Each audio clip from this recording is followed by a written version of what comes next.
my life.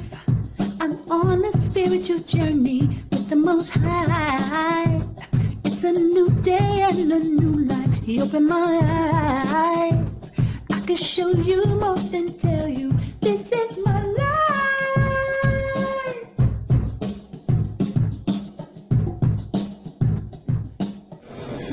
Shalom Israel, this is Sister Kana, and yes, I'm back at the airport picking up some Israelites, kings and queens, on their new arrival, and I'm just so excited as always. Brothers and sisters are coming out. Slowly but surely, the Most High is bringing them. I think he said one from a family and two from a city, so they're coming out and they're getting themselves settled, and I'm just so thankful. Praise AHAYAH.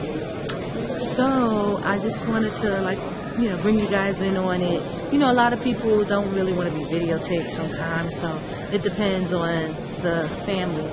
So, but I just wanted to encourage you all that the Most High is bringing out the children of Israel, and that we are making our way out, outside of Babylon and into the borders where it's safe. So I just wanted to talk to you about a few things, because I haven't been making too many videos lately. I've been very busy, and but I still try to find time to talk to you guys and bring you up to date on what's going on. So I just pray that you are making your way out. You see all the things that's going on in Babylon, and it seems like it's the quiet before the storm. But I just wanted to give you guys some information when you do come to Jordan. You can obtain your visa upon arrival. They give you a 1-month visa, and it costs about 40 JD. You can do the conversion on Google. Maybe it's about $50 something or $60. So you'll get your visa once you arrive, and it's a blessing. So then, you make sure you change over some money before you come out of the terminal, so that way you have some money on you. They have a taxi stand right outside that you can just get on get a taxi and come into Amman. Okay.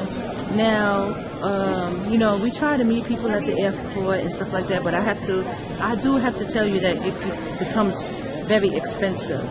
It's approximately 20 JD to get to the airport and 20 JD to get back. So you're spending like 40 JD each trip, and that's about, say, $50 something, when you come. So it becomes very costly. So I don't get to do it as much, and if people are making their way out and we can arrange a van for you. If you have a big family or something like that, we can do all the arrangements so that you can have a pickup. But what I would suggest that you do, like when you contact me, tell me what it is that you need, and then we'll arrange it for you. And then you can send the extra money so that you can have what you want, so you can be comfortable. Because a lot of times, if you email me, let me give you the email address, is itojatravel@yahoo.com. I will send you a whole list of information on what you can get and what you expect when you arrive, and living arrangements for work, everything that you need, so that when you come it can be a smooth transition. And also, we can arrange a car for you, we can arrange a van for you, but it costs for those extra amenities. So just keep that in mind, on how you come in. If you come with your family, you want the transition to be as smooth as possible. Okay, so I just want to let you guys know that, we try to meet our brothers and sisters. We try to help you guys get housing, even work. Now, some people like to opt to go into Petra, in that area towards the wilderness, but I would recommend that you come to Amman first, because it's a whole transition from living in Babylon, getting all the things that we need and want, to going down and living amongst, like with bedouins and things like that. It's not easy access.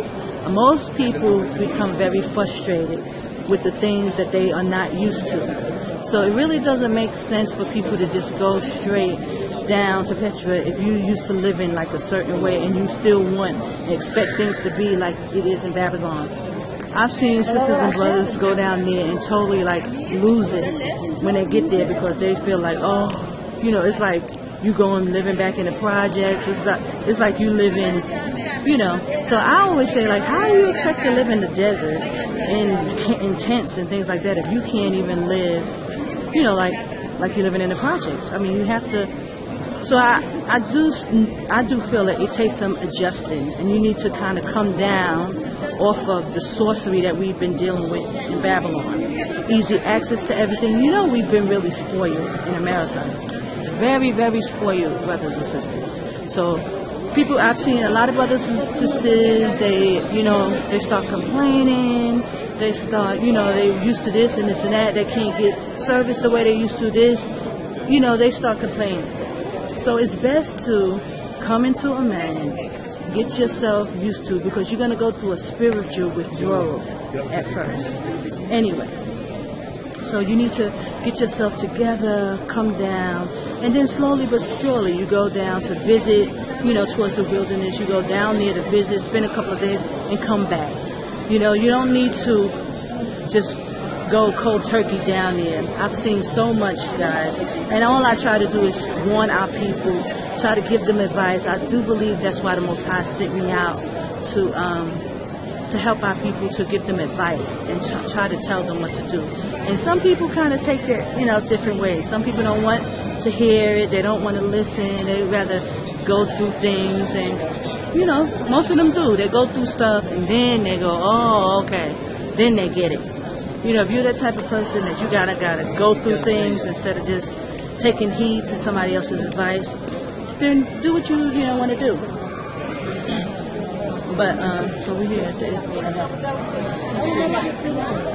So you can see behind me.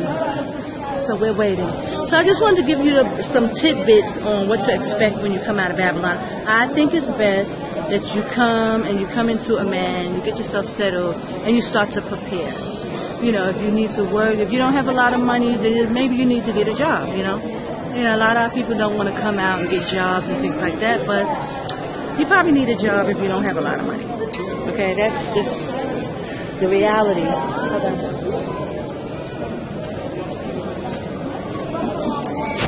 That's just the reality of it. You know, a lot of people don't want to work. They just want to, you know, go straight into the wilderness. Praise AHAYAH that he's given us some time, you know, that we still can prepare. You know, people are sitting in Babylon like they got time. See, America will be destroyed, and we will still be here moving and operating. So you must come out of Babylon, but you do have some time to prepare, you know, so that you can have tents and water and things that you're going to need in the wilderness. You know, it's not cute being in the wilderness and don't have no water and you ain't got no money, and, you know, stuff like that. So praise AHAYAH, you can prepare for what's, you know, coming. And I would suggest that you do that, you know. Prepare. It's not hard to do it. It's not a bad thing. It's not a bad thing to be prepared to do something, you know. Especially if you know what's coming. Like AHAYAH said, we are not asleep. And it's not going to come upon us unawares. We know what's coming, you know. We know what's coming because the Most High warned us. So I just want to give you those things, and, you know, pray you're making your way out of Babylon. You see, Jacob's trouble is upon us, and that we are about to go through some things. And it's not going to be cute. Okay? So I'll keep you posted on how you know, everything turns out. Praise AHAYAH, Bahashim Yeshaya, Wakadash Rawak, Tawada Tawada. See you guys soon. I'm on a spiritual journey, the Most High. It's a new day and a new life. He opened my eyes. I can show you more than tell.